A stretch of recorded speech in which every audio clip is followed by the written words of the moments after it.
Everybody knows we need border security. We need a wall. I think it's a very bad subject for the Democrats. We have 654 miles of fencing already out of 1,994 miles of the border. There is no emergency at the border. It's a mythology of the president. The wall is not effective. We're trying to promote the Green New Deal. I've been doing this for 30 years.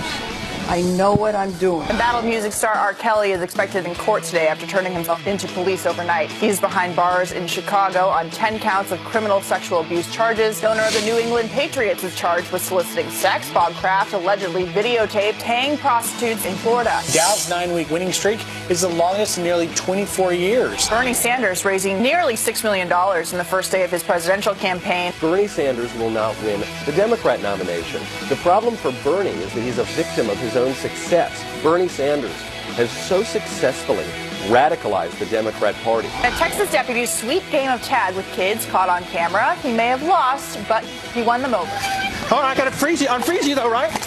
Unfreeze.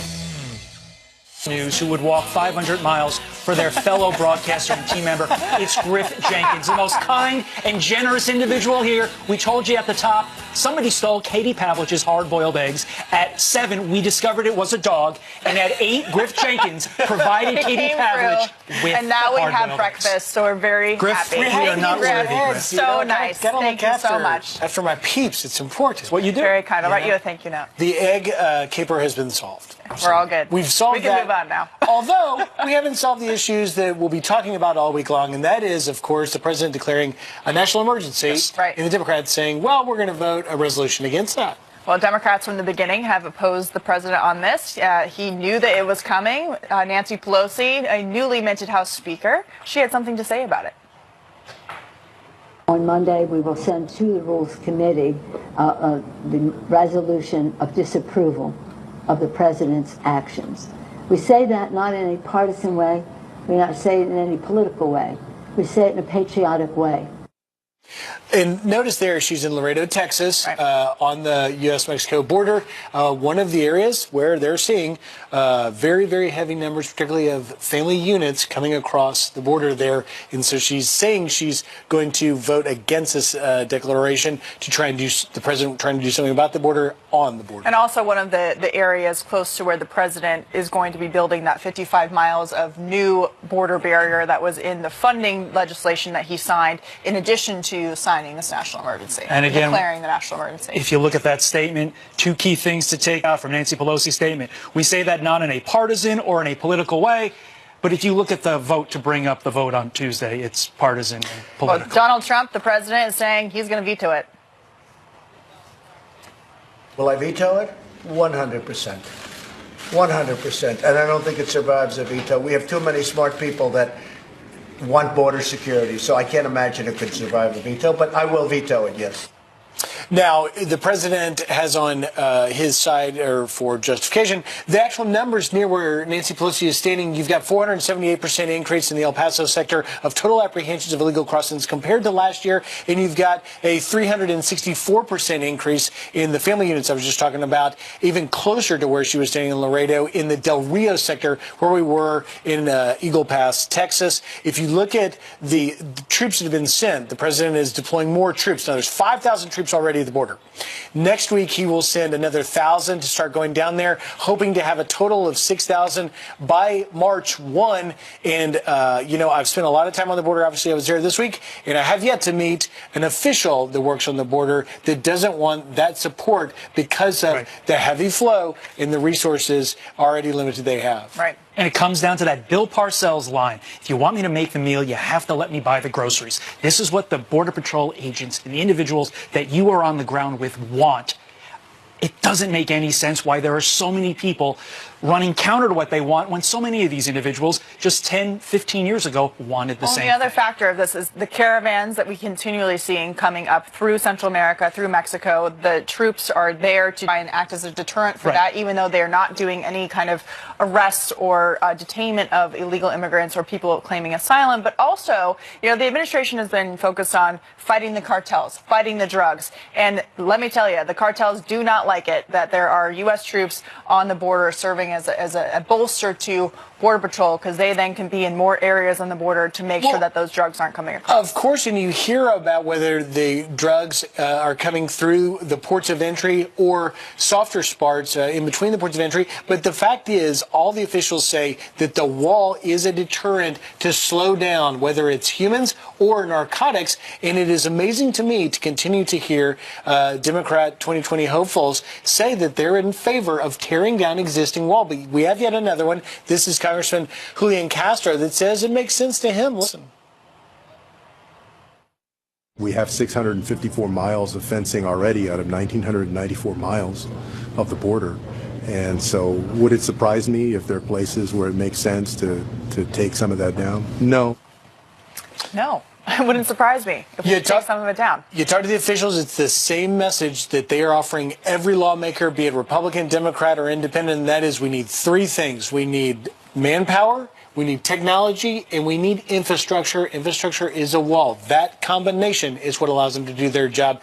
In this case, taking down existing wall, let alone not giving additional, is one that is not met with welcome ears by Border Patrol officials. Yeah, and Julian Castro is not the only one who has said that. Kirsten Gillibrand also said she'd be open to talking about taking down some of those barriers. Beto O'Rourke also saying tear them all down. They don't serve any purposes. As we've seen, the facts show the opposite when it comes to where these barriers have been implemented, whether it's California, Arizona, New Mexico, or Texas. And to your point, that shows this generalized move to the left. Well, speaking of which, this is an interesting poll that just came out, and I think a lot of people, based upon what we talk about all the time, would expect the opposite. But listen to this. This new poll finds conservatives actually gaining on liberals, and by that, what we mean is the number of states where liberals outnumber conservatives has dropped.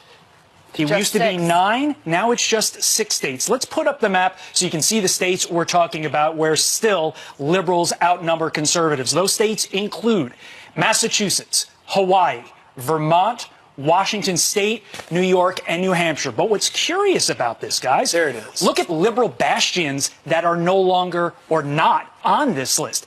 California, my state of Connecticut, New Jersey. What does this tell you guys? Well, it's interesting because if you look at the numbers, the gap has actually closed. Gallup says the gap used to be 21 points. That has fallen to just a 9-point lead. Okay. Nationally, conservatives outnumber the left by 9% on a national level. But you see that these things changing with political migration. You know, Californians moving to places like Arizona, Colorado, even Texas. But also in the Northeast, a lot of people deciding to move down south to Florida, which has become more of a purple state and obviously is always a big player in general elections. So there is political migration, but as we've seen, a lot of these programs that have been implemented through Obamacare, et cetera, have turned the country a little bit more to the left. What those numbers tell me, again, this is just strictly based upon my experience in my state. Connecticut is a mostly Democrat state. Most of my friends in Connecticut are Democrat. They are not this far left liberal. They watch us and they believe a lot of President Trump's policies. They believe in a lot of what he's doing. Nevertheless, they have a tendency to be Democrat. And I think those numbers are showing up there. Again, that's not a map of Democrat versus Republican states. It's liberal versus conservative. Right. Look at the big picture map here, and that is from an ideological standpoint, right? State by state. Red, obviously, is conservative. Blue is liberal. The light red is more conservative than average. Gray, by the way, is sort of that middle ground, and you can sort of figure it out from where you may fall on the spectrum. But, you know, as we look at the big picture map, it'll be interesting to find out as we get into yet another presidential political season, whether or not you're looking at heavily red states driven by issues on where people stand in the ideological spectrum when it comes to issues like immigration and capitalism versus socialism. Well, Bill Maher, who is firmly planted in the dark blue state of California, had something to say about red states versus blue ones. The blue parts of America are having a big prosperity party, while that big sea of red feels like their invitation got lost in the mail. The flyover states have become the passed-over states. That's why red state voters are so pissed off. They don't hate us. They want to be us. They want to go to the party. But isn't that exactly what President Trump was successful at doing, 100%. is going into those Passover places that have been left behind, that have been detrimented, or not detrimented, but have been devastated by policies from Washington, D.C. about coal plants and environmental policies that have eliminated entire industries. He went in there and did what Hillary Clinton didn't do and said, we actually care about you and we want to make sure that your industries are back, because they haven't been gone as a result of your actions. They were forced out of your communities as a result of big government coming from Washington. Well, I think Bill Maher is actually on to something there, and that is there is a message being sent, but it's not that these states are upset that they didn't get an invite to the party. It's that they're finally winning the argument, the battle, after having an elitist group, a smaller group of people, tell them how to live their lives and what to do with Well, and you look at California, right? Well, the rest of the country is paying for pet projects in California, like $1 billion worth of train that went defunct. And that is federal taxpayer money coming from other places that are going to the dark blue states that want to do all these pet new projects. And so it's not that they're not getting an invitation to the party. Their money is being used in these places and wasted a lot of the time. Let us know what you think. Friends at FoxNews.com. We talk to people in diners, and the folks that I see in the red states, they seem pretty happy. They seem like they got a good life going on, and good pancakes too. Turning now to your headlines. Embattled music star R. Kelly is expected in court today on sexual abuse charges. His mugshot released this morning after the singer turned himself into police overnight in Chicago. The criminal accusations against Kelly go back more than 2 decades. The indictment coming just weeks after a Lifetime docuseries detailing several allegations against him. Kelly has denied the claims. President Trump's administration wants to ban tax-funded family planning clinics from promoting and performing abortions. The move would potentially block centers like Planned Parenthood from receiving millions of dollars in federal funding. It would also bar abortion providers and family planning clinics from sharing the same location. The policy is expected to be challenged in the courts. And an Army sergeant is reunited with a loving dog he met on the streets of Iraq. Look. Oh, hi. You're home. You're home. Sergeant Kevin Solares bonded with the pup named Josie during his 3rd tour overseas. Josie now lives with him and his family in Austin, Texas. And those are your headlines. International pup. It's great. It's great. When I was in Iraq, there was a dog named Bullet that the Marine Reserve Unit brought back. It's a very special connection you make in some of the harshest places. Awesome really stuff. Sweet.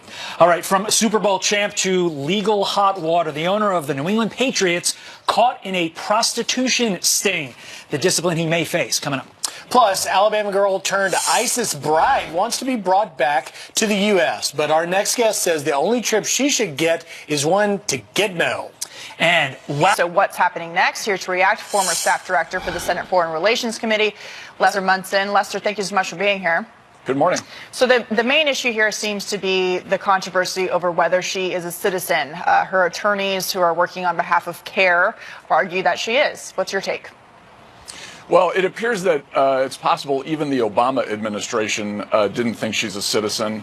It does seem to be, based on published reports, that there's a lot of doubt about the status of her father when she was born.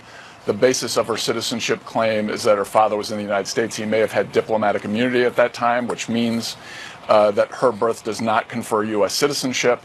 So it's very complicated. There's a lot of doubt about whether she's a U.S. citizen, and I think the fact that the administration is taking a tough stand means they have pretty good reason to believe she is not, in fact, a U.S. citizen. Well, Lester, there's little doubt about over what she was saying when she was an ISIS bride, calling for Americans to take up in the bloodshed. Here is what Hoda had to say on ABC about the punishment she believes would be appropriate. Listen.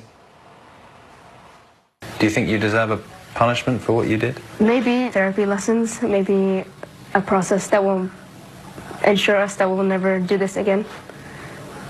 Jail time, I don't know if that has an effect on people. I need help mentally as well. I don't have the ideology anymore, but I'm just traumatized from my experience.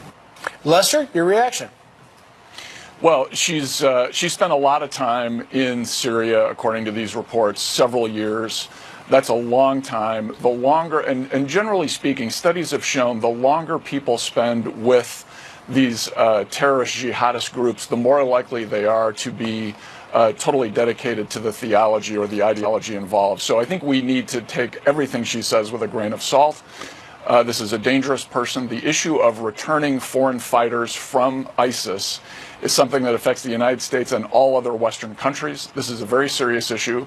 She is potentially a threat to the United States, and so her views of how she should be punished, I think, should not be taken very seriously. The U.S. needs to take this as a real threat and a real possible threat. Well, when she arrived in Syria, she had a bonfire party and also encouraged other Americans to burn their passports. Now she wants to use one to get back to the United States. But I want to bring up this lawsuit that was filed by her father on her behalf. And in it, they say that the United States has an obligation to take her back and to use her to teach other people how not to be extremists. What is your response to that? Well, I don't think that's true. Your heart bleeds for a father who's in this situation, I think, and I as a father myself, I would do anything to defend my children, so I don't judge him. We should be judging her. She's an adult. She's made decisions about her life. She should suffer the consequences for those decisions. I do believe in redemption, and so once she's paid her debt to society and the legal issues surrounding her possible citizenship are resolved, then we could face this question, but that's a long way away. A long way away indeed. All right, Lester, thank you very much for joining us. Have a great Saturday. All right, well, get this. The media actually claims President Trump didn't want police to stop an attack on Democrats. And these are his people. All right. And he's not going to thank law enforcement because he's probably not happy about what law enforcement did. That's where we are. I mean, I call the space where we are. I mean, I'm just not going to try to dress it up and be all. All right. The former chairman of the RNC saying that. Has their Trump derangement syndrome reached a new level? Plus, from football star to baseball player to movie producer, Todd visits Tim. Time now for some quick headlines, and this one a sad one. An Indiana state trooper allegedly shot by his 11-year-old son is fighting for his life. Trooper Matt Mikowski shot in his home while off duty. Officials say the 19-year veteran is in semi-stable condition after surgery. His son has been detained on a preliminary attempted murder charge. In this, two more MS-13 gang members are charged in the deadly New York subway shooting. The suspects now facing murder and kidnapping charges for the execution-style killing of a suspected rival gang member. Ramiro Gutierrez, accused of pulling the trigger, was arrested and charged shortly after the shooting. Todd? So that feeling you feel in the air, maybe not necessarily in the Northeast, but in Florida, it is spring training time. Was down there this week. It is hot. It is awesome. Summer right around the corner. And we had an opportunity to meet a pretty cool guy. I know he's been on the show numerous times. Yeah. What do you guys think of Tebow? Tebow's, I just love his attitude. He's always trying to be inspirational to other people, to help other people, and just his story about going from football to baseball and always trying to encourage people to just do their own thing, push away the naysayers, and just be the best that you can. And he's such a unique guy. I mean, as someone who's followed his football career and now his baseball career, everyone wants to know whether he's going to start for the Mets. Well, you guys have set it up perfectly. I want to answer those questions. Here's what we found out. Take a look.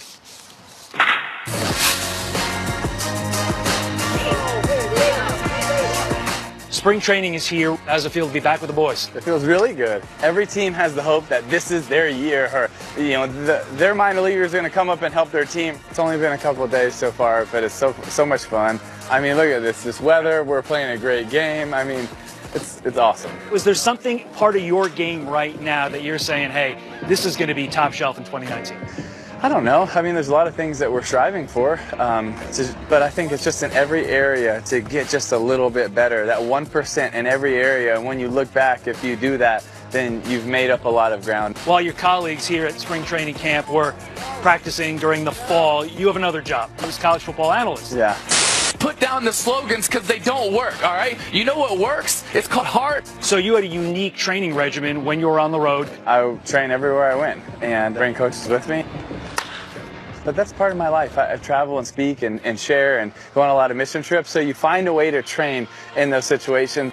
You've been unabashed in bringing your faith to your game, be it football, be it baseball, be it life. How do you reconcile that with the world around us that right now is somewhat anti-religion? I don't know if I try to bring it with me. I think it's just who I am. I'm a Jesus follower and I love him. Hopefully that's something that people can respect, because you believe in something that much, it's going to come out in your actions, and hopefully that's something people can see. You decided that college football analyst, baseball player wasn't enough. You decided to branch into other things. The movie is a combining of faith and sports. Tell us about it. Well, it's called Run the Race. I can do this. I've got nothing to lose and a scholarship to gain. And you're going to come with me wherever I go. This is a story about two brothers that their mom passes away and their dad's an alcoholic. And it's a story about redemption. Most importantly, it's a story about how God loves every single one of us, whether we feel like it or not, whether we're in the highs or we're in the lows. I think there's a lot of storylines in this that hopefully will hit home for a lot of people. You made news recently with something you said at a press conference. Because you're always going to have critics and naysayers and people that are going to tell you that you won't, that you can't, that you shouldn't. Most of those people are the people that didn't, that wouldn't, that couldn't. Why do you think there's been this groundswell of support for your words?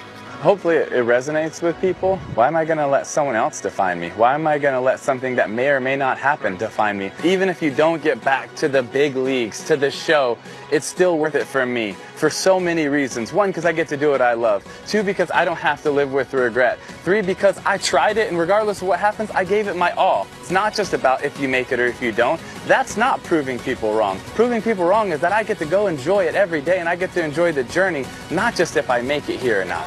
You are clearly the most famous Florida Gator. Number 2 on that list is Steve Spurrier, asking you to play in the Alliance of American Football, want you to be his quarterback. Is there any chance you're giving up all this for the old ball coach? No. I love Coach Spurrier. I think he's a great coach. I think it's a really good league. I think you're going to get a handful of players most every year to go from that league to the NFL. It's going to make that league more successful, just like the minors are for baseball. And I think the league's going to be successful, but I'm all in baseball right now, and I'm a Met. Let's go Mets. Awesome. I appreciate it. Yes, sir. Thank you. And in response to the inevitable question, yes, he is that nice a guy. And that message is so important because in this Twitter age, everybody has an opinion. They're also brave behind their keyboards. Tebow's out there doing it. He's making it happen. He's living a dream, no matter what the end result is. So, he said in the package talking to you, he said, even if you don't make it back to the big show, but is it your sense that he feels like we're going to see him in the big show again? He didn't lead on. The prognosticators all say, expect to see him in September when the rosters expand to 40. But we got a long way to go until September. Today, the first spring training game, Mets versus Braves in Port St. Lucie. Tebow's going to be there making magic. Wow. And his movie opened this weekend. We're going to keep you posted on living how well the moment and enjoying all of it, which is good. Great a good job. lesson Great for everybody. package. All right, conservatives under attack, but it's not the first time. A closer look at the disturbing trend that is happening too often on college campuses. And ready for the best news Yes. of the day?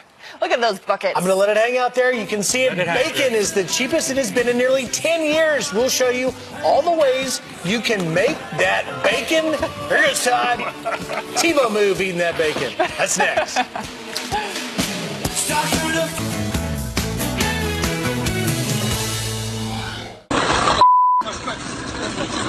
Jesus Christ. What?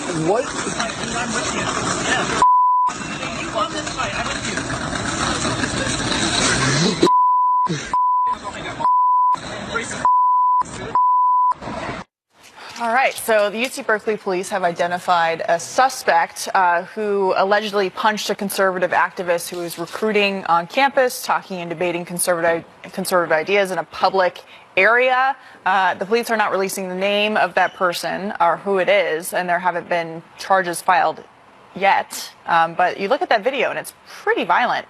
And something that we continually keep seeing, not just on college campuses, but also conservatives in other places like restaurants in around different cities getting attacked as well. Yeah, look, I have a teenage daughter, full disclosure, that'll be going to college in the fall. And, we keep seeing this happening all across the country. Here is Talking Points USA, covers a lot of this stuff. Here's a montage of some of the instances we've seen. Look. You know what's better for people? Cheap labor. That's how you get cheap. You pay nothing. Don't like it. Film it, bro. Film it. I'm filming it. Yeah, bro. Take responsibility for your members. Whoa, Whoa, that's assault. Are you serious? Cabling, Turning Point USA. Neo-fascist Becky right here. Becky the neo-fascist right here. Lots of name calling going on there. But we had Charlie Kirk, who's the founder and president of Turning Point USA, on earlier to talk about this ongoing violence. Unless the left gets called out for this ridiculous behavior, it is getting worse. This is happening hundreds of times a year, not necessarily physically, but we get verbal abuse, the harassment, and also just the retaliation from the leftist people on campus. They hate the idea that there are other ideas. We're not going to back down. We don't ever engage in any sort of physical confrontation, but we're also not going to allow the leftist mob to get away with using physical intimidation against conservative students. And what's so concerning is colleges, since the dawn of time, have been liberal bastions. I mean, let's face it, we all went to school, very liberal campuses with a few exceptions, but at least when we were going there, two people, two sides were able to have their discussion, learn from each. I'm not sure about that. Griff and I are old, so for us it was. But now, I mean, any resistance verbally is met with violence, and that's not America. Right. They take speech as a hate crime against them, and they see speech as violence against them, and then they act out with physical violence in response. I mean, a number of people who go on college campuses now who used to be able to speak on campus without any type of security now have to have a full security team as a result of these kinds of things happening. And until the police press charges, it's not going to change. It's unbelievable. Email us at friends@foxnews.com and let us know what you think about what's happening on our college campuses. All right. Well, turning now to some of your headlines. A Florida mayor charged with shooting at deputies resigns. This after a judge ruled Dale Massad will remain in jail without bond. The governor suspending him, claiming he's unfit to serve. Massad is accused of shooting at Port Richey authorities while they served a search warrant. He is charged with attempted murder and practicing medicine without a license. An MSNBC contributor is taking a shot at President Trump. Former RNC chairman Michael Steele claiming the president is probably not happy that a self-proclaimed white nationalist was arrested. These are his people, all right? And he's not going to thank law enforcement because he's probably not happy about what law enforcement did. Coast Guard Lieutenant Christopher Hassan is accused of plotting a mass domestic terror attack. Investigators say he had a hit list targeting Democrat leaders and journalists. And take a look at this heroic rescue. Firefighters saving a dog from an icy pond in Indiana. Cam walking on the frozen pond when he fell into the cold water, and the firefighters pulling the 11-year-old beagle mix by his collar, bringing him to safety. He's back with his owner and doing okay after warming up at the vet. And NBA All-Star Paul George brings Oklahoma City fans to their feet with this thunderous windmill slammed over the Utah Jazz. And those are your headlines. Over to you, Griff. All right. Wow, what a shot. Now, look, now is the time to bring home the bacon, literally. Literally. This week, pork hit its lowest wholesale price in a decade, about 65 cents a pound. Yeah, here with some ideas on how to enjoy the favorite breakfast classic is Chef Peter Sherman, owner of Bar Bacon and the author of the upcoming Bacon Bible. Yeah. Now you're an author as well. You know, bucket list. Keep checking them off. Exactly. Thanks for coming. All right, you brought a lot of bacon. 4 different kinds here? Yeah, I mean, look, the best part about pork prices going down is that people like me can now start experimenting on pork in ways that, you know, like bacon isn't expensive, but it's not cheap. Right. You know, so you don't want to screw that up. But now that it's getting into prices that, you know, I can experiment on things, I can do things like I did here today. So we did my version of a BLT. So we take bacon and we super confit and get it like nice and tender like this, and you almost like pull it apart like brisket, and made a BLT out of that. Let's show that. Yeah. Can you see that? Wait, how do you make it? So, I mean, look, you got to take normal bacon, slab bacon like this, right? And then you're re-smoking it to like 195 degrees, which is pulling temperature. Okay. Normal bacon is cooked to where you can thinly slice it and get it nice and crisp. Yep. I make mine like pulled pork. Okay. So you get all that same flavor, but all that tenderness. And how long does that take? I mean, another 5 hours in the smoker. By the way, we make bacon by opening up a package of bacon and putting it and we have that too. So you can make bacon? You can make obviously you can make bacon, but the thing is, everyone makes bacon. More people than you'd think, because it's an easier things to cook. So all over the country, you'll have different varieties that most people don't know about. So you've got a black pepper, a jalapeno, a pecan, and a maple. Maple's good. Maple's good. Yeah. If you go to Louisiana, you're going to find Cajun. You know, if you go to Texas, you're going to find beef.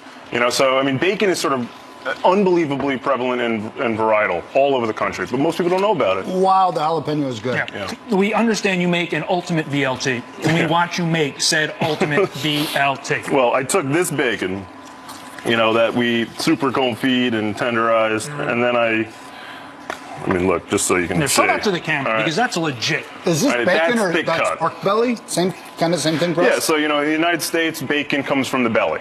Right. Right? In Canada, it comes from the loin. In Europe, it comes from the shoulder. That's where it goes, too. Right? Goes right to the belly. Back to the belly. So we put together a nice sort of onion bread roll with this confit bacon that we crisped up. Move these over So here. we can see that. We need to see this. Right. There we go. So for me, and again, there's always that debate: do you like your bacon crispy or soft? And I didn't give it an option. Yeah. This is going to be one way. So this, if you try this. Hey, cut that into 4. I'm amazed that we had this much continuity and discussion in the segment. 4 dudes just sitting up here eating bacon. It's amazing we just didn't eat the entire time. Bacon! What is happening? All right, Peter Sherman, if you're in New York, go to Bar Bacon, 2 places, and they're both amazing. Hey. So thanks for coming on in. Thank you, Happy Peter. breakfast, guys. I'm not going to take a bite because I got to do the tease. From Patriots owner Bob Kraft to Jussie Smollett to rapper R. Kelly, big names making news. Emily Campagno joins us next for our legal roundup. And from bacon to cars, are you looking for a new one this year? We have Consumer Reports' top cars of 2019 on Fox Square with Fox and Friends. A series of legal cases capturing the nation's attention. Patriots owner Robert Kraft, singer R. Kelly, and actor Jussie Smollett all finding themselves in trouble with the law. Here with her analysis is former federal attorney and Fox News contributor Emily Campagno. Emily, it's always great to see you here. You did a great job on The Five yesterday, and I was watching you as all this stuff came to a head. It was a wild day yesterday. It was a crazy day. Honestly, it's culminated in a pretty crazy week, I think, right? There's a lot of long-term implications for a lot of these people. Let's start off with Robert Kraft. I think this one took a lot of people by surprise. 2 questions for you. One, the legal, and what happens with the NFL? Right. Okay. So the legal, really the most he could face is 60 days in jail. It's a misdemeanor. It's not that big of a deal. But I do want to paint the larger portrait for viewers that the human trafficking element to this is so much larger to his small portion. And especially in the state of Florida, when last year they did a similar investigation, they arrested 277 people over that same spectrum of soliciting prostitution up to that human trafficking element. So that's a much larger international story. Note that owners in the NFL are subject to the same personal conduct policy that players are. And just like a couple years ago when the Colts owner for DUI, he was suspended 6 games and fined $500,000. So look for that to be a much more severe penalty than he's likely facing judicially. Yeah, I'm really glad that you brought up the human trafficking angle of the story because it keeps being painted as a prostitution story, but this was women being forced against their will to engage in these types of behaviors as men allegedly paid for them. So that's, I think, a very clear distinction that needs to be made. And the DOJ just also in the last month charged 5 Mexican nationals with participation in a similar human trafficking, sex trafficking scheme, sentenced them to 25 years in prison each. So as well, there's a federal emphasis on this that, yes, is so much larger than small. Let's talk about R. Kelly. Turned himself in last night facing serious charges. He is, and also important for viewers to note, so this is the same county that almost 10 years ago he went through a similar trial on child pornography charges. There too was a sex tape, but he was acquitted. Here he's facing 30 to 70 years total. That's 3 to 7 years per 10 of the criminal abuse charges that he faces, and these were allegedly with minors. It's a really big deal there for him. So back to Illinois, the latest on Jussie Smollett. He's facing legal problems. His attorneys are now turning this back on the police. What's the latest happening with that case? Yeah, I will say that, so that strategy it's interesting to me because it is clear that the city of Chicago has taken this personally, with the judge using words like, this is despicable. We obviously heard the superintendent's speech as well. This was so serious for them. And so I'm not sure why his attorneys are not taking a more undercover strategy of working out behind the scenes. At this point, they are still steadfastly sticking to their story that he is 100% innocent, and now allegations of a potential drug abuse problem as well. As all lawyers must, you must defend your client vigorously. That said, you don't want to poke the bear in this instance. This is not a very sympathetic position, the way the current facts are stated right now with regard to Smollett. And for his attorneys to come out guns blazing like they did, I 100% agree with you. I don't know if that's the proper tact. Yes, and 2 points. Number one, the role of the defense attorney is not always to maintain your client's innocence. It's also to make sure that the charges are commensurate with the behavior, right? To make sure that the government is held in check with that, with the charges and with the penalty. And number two, I will point out just for the letter, obviously the FBI is still investigating that, but I want to reiterate as well that it does not matter whether you can execute and actually deploy on a threatening letter and terroristic threats. We take it seriously, just like you can't make a joke in a TSA line, right? Similar thing. Severe consequences for that, much more so than the filing a false police report. Well, we appreciate you addressing all of the big issues of the week. There was a lot. So thank you so much, Emily. We appreciate it. Thanks, Emily. Thank you. Have a great Saturday. All right. Hillary Clinton now huddling with some of the biggest Democratic presidential candidates. So what does it mean for her role in the 2020 race? We'll ask former Clinton advisor Mark Penn next. And looking for a car in 2019, how about a BMW?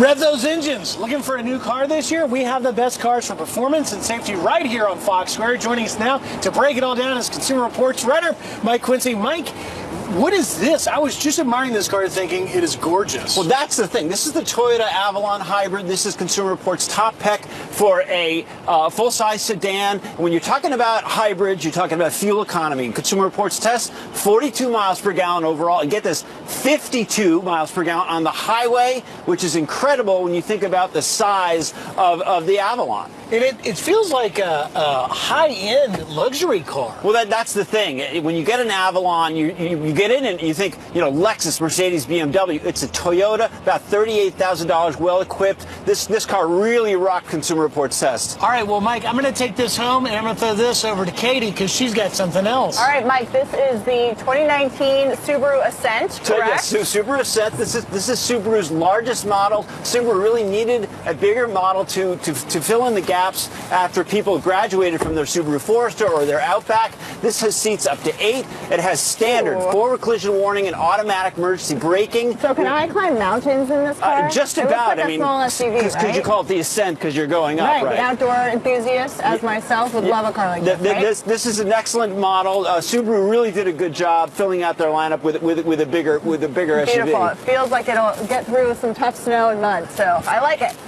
So moving on to the next. Yeah, Mike, move on to the next. I like Kona coffee. Will I like the 2019 Hyundai Kona? Well, yeah, amidst all of these, you know, kind of serious cars, what we've got here is the Hyundai Kona. Serious. This is Just fun. like This is the fun side. The thing about Hyundai, their trademark is excellent controls, easy. You get in this car within 30 seconds, you can figure everything out. Right. Standard Android Auto and Apple CarPlay. I mean, that's what people want these days. Notice they gave that to Simple Todd, so they can figure it out. But you know, I mean, I think Kona. I think Hawaii. Yep. Why aren't we doing this in Hawaii? I don't know. What about the BMW and Mr. Rick Reitmuth? All right, this is a BMW X5. X5. You know, the soundbite really on the X5. This is one of the best SUVs Consumer Reports has ever tested.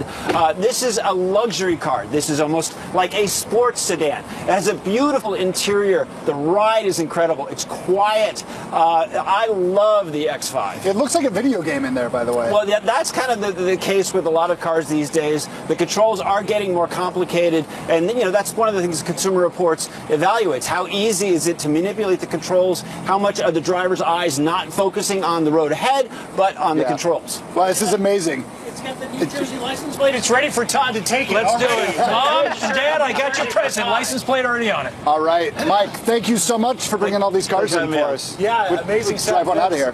Thanks, Mike. Appreciate it. We appreciate that. Well, stay tuned because Geraldo Rivera and Corey